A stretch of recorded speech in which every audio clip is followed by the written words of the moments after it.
So I tried to tell y'all about Manscaped a while ago, but you didn't listen. This stopped being about nuts a long time ago. Manscaped is for your overall grooming experience, for your overall hygiene experience. Now we have the Beard Hedger Pro Kit. You can look all up in this little box right here that Manscaped provided for me, and you be like, well, Voch, if this is supposed to be a top tier beard trimmer, where's all the guards, Voch? How do I adjust the length for my beard? Let me tell you something, man. Manscaped is pushing the envelope. They have an internal beard length adjustment trimmer. This has 20 different notches on it for 20 different lengths. And just look, come on, bro.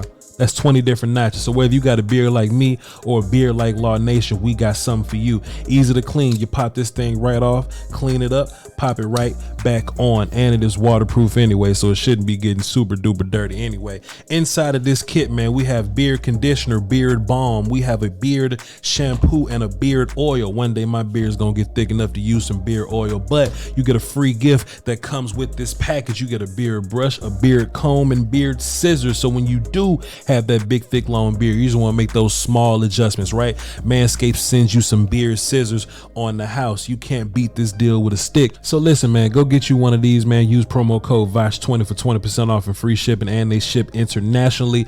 Listen, man, it's normally your balls will thank you, but we got beard trimmers, so now your beard will thank you, your face will thank you. We're gonna stick with beard. Your beard will thank you. And we back. Today we have a look at the defensive line, and a couple other players. We're going to talk about those dudes in a little bit. I just wanted to talk about how the Giants offense was blown in the smithereens, and we can start here in the middle with Jonathan Hankins. We always talk about if you want to be a better defense, you have to solidify your middle. And shouts out to my guy Will Steele. He said that Jonathan Hankins is low-key been one of the best players on the whole damn defense, and I completely concur with him. And if you think about the draft capital that we got him for and how much we're paying him, like, you know, Jonathan Hankins really makes me consider, hey, let's just bring this dude along. Let's just bring him back until he's like not a good player, and then we can, you know, move on before he gets a little old or whatever, right? But when he's in the game, we talk about run defense. The only bad run day that we had was versus Arizona, and we was doing a bunch of goofy stuff up front. But besides that, name the top tier running back that we went against.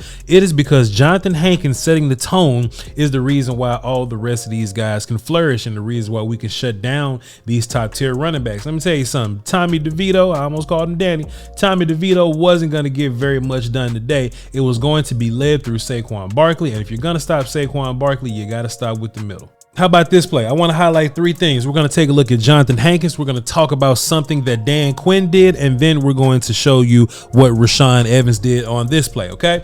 The Giants are going to run inside zone here. They're going to be blocking to the right. And the one thing that you have to do when you're blocking inside zone, I've been saying this on my channel for years, you have to deal with a gap and you have to block the mic. If you have a defensive tackle ripping a gap to shreds, you're going to have a hard time. And if you can't get a body on the mic linebacker, in this case, it is Rashaan Evans. I know this because Donovan Wilson is down. Damone Clark is technically our third guy. So in this particular situation, Rashaan Evans is the mic. So if you want to run zone successfully, the Giants going to have to block Hankins, and they're going to have to block Rashaan Evans. Now, let's pretend like D-Law doesn't exist, because they're zone blocking to the right. They're not even looking at D-Law for real. Let's just run this forward a little bit, and we'll come back and talk about it. When I say they're not looking for D-Law, I'm talking as offensive linemen. When offensive linemen are making their calls and they're stepping to their right, DeMarcus Lawrence does not exist. Let me actually give it to you from this angle here. DeMarcus Lawrence does not exist for them. He belongs to these tight ends backside here.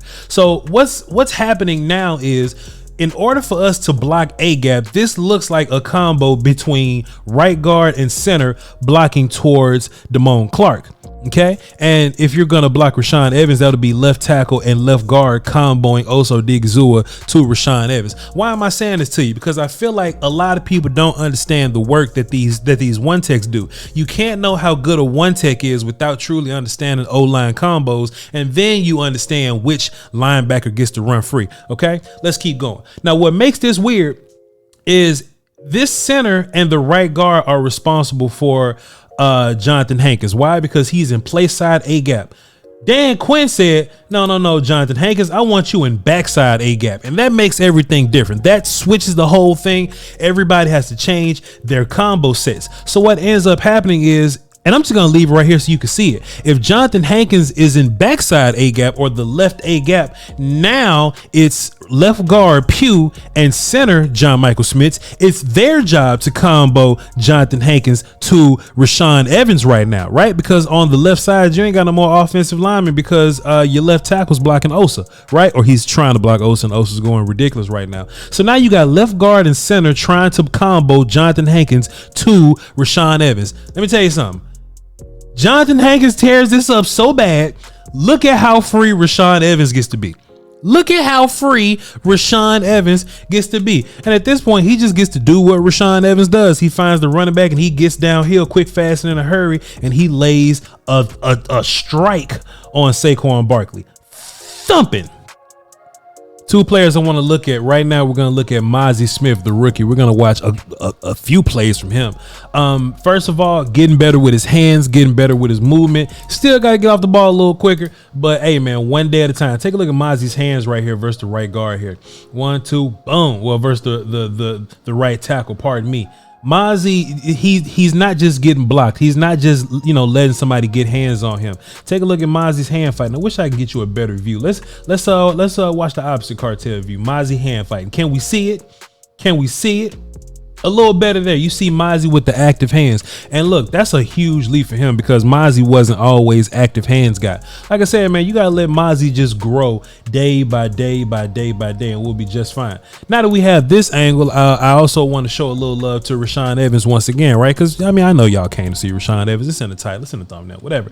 Rashaan Evans, when you're is he the Mike linebacker? Not right now. He's not the Mike linebacker. He's more so the front side guy. Clark will be the Mike. But Rashaan Evans, being a downhill thumpy type guy, you're not always downhill thumping running backs, right? Sometimes you're thumping offensive linemen. In this particular case, you're thumping lead blockers, right? They got I guess a tight end at fullback here, and Rashaan Evans is going to come down and thump to reduce that gap that Saquon was about to run through, right? Because in real life, Saquon wants to just follow 82 all the way to the promised land, and in real life, they want 82 to get Evans up out of here so that Saquon can run right behind him. But the fact that Rashaan Evans blows up 82 and 82 just stops moving, then that just condenses the run lanes for Saquon Barkley. Also, Jonathan Hankins is just tearing stuff up in A gap. So, what you want us to do?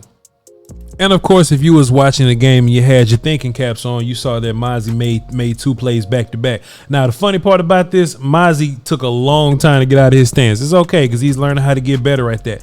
But this is why the Cowboys had so much faith in him as a first-round pick, and why they said he has upside to be a pass rush. Now, this is a run play. I get it. But take a look at Mazi moving right here. Now, one day, Mazi gonna put on 15 pounds. He's gonna be a little bigger, and the offseason peanut butter gonna be ridiculous looking. And I don't think he's gonna lose any athleticism. Like for Mazi to be a humongous dude, he's right here. For Mazi to be a humongous dude, look at him moving, look at him navigating through the pocket. And I know everybody wants the big nasty, the big trash can full of dirt that can't be moved. Well, a lot of times these big nasty trash can full of dirt guys can't move, right? So now you get Mazi, who's more so hard to move because he's a powerful guy, right? You get Mazi, who's hard to move on his own right, but when he's attacking, he gets upfield, and now you see quickness and movement and suddenness paired with some hands. As soon as Mazi, figures out, or not even figure out, but just builds the muscle memory to get off the ball quickly, Mazi's gonna be a problem. And just one more play. This was a play that got highlighted during the game because D-Law got the sack. He was lined up over the center and he just beat the hell out of little John Michael Smith, and that's okay.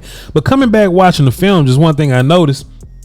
Y'all didn't notice how close Mazi was to having his first sack? Take a look at him lined up over Andrew Thomas. He's going to end up in B gap, but he's lined up at 4I right now. Take a look at Mazi Smith. Him working the hands. Him pushing the pocket. Where's Andrew Thomas? Him pushing the pocket and damn near getting hands on Tommy. Bobby, what's his name? Tommy DeVito? Almost getting hands on Tommy DeVito, but just, D-Law is a savage and he got there first. But if D-Law wasn't as much of a savage, and if he didn't get there first, boy, Mazi would have had his first sack. I think the rookie is on his way.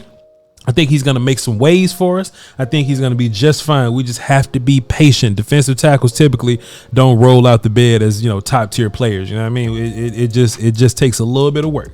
It just takes a little bit of work. Okay.